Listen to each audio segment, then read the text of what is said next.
এর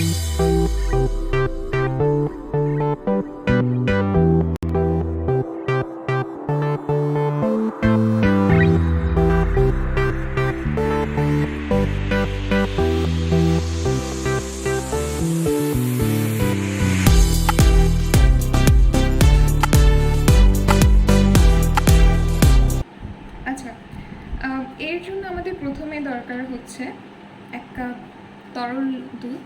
আর যদি তরল গরুর দুধ বাসায় না থাকে তাহলে পাউডার দুধকে পানিতে গুলিয়েও এই দুধ বানিয়ে নেওয়া যাবে, তখন আর একটু ঘন হবে টেক্সচারটা।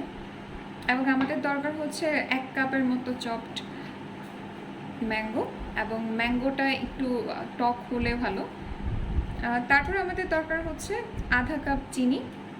চিনি আপনি আপনার স্বাদ মতো নিতে পারেন, আমার কাছে আধা কাপ চিনি যথেষ্ট মনে হয়েছে। এবং 1 কাপের মতো ম্যাঙ্গো জুস। আমি বেশ কয়েকটি পাকা আমকে একটু জুস বের করে নিয়েছি। এবং আমাদের আরও দরকার হবে 1 কাপের মতো ঠান্ডা পানি।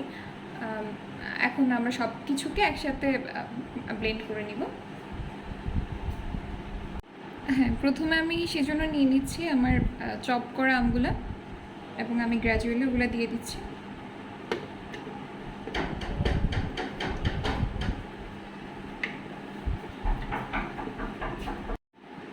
এবং আমি এরপরে তরল দুধগুলো দিয়ে দিচ্ছি।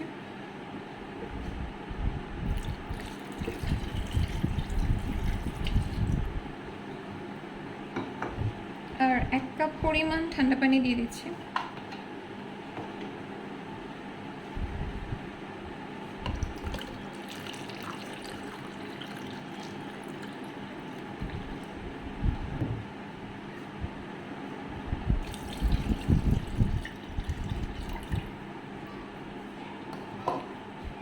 এবং চিনি,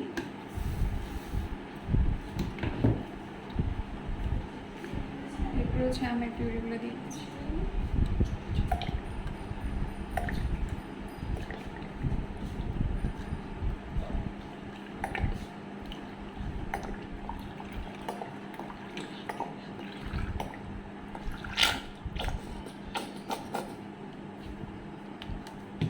সব কিছু একসাথে ব্লেন্ড করে নিচ্ছি।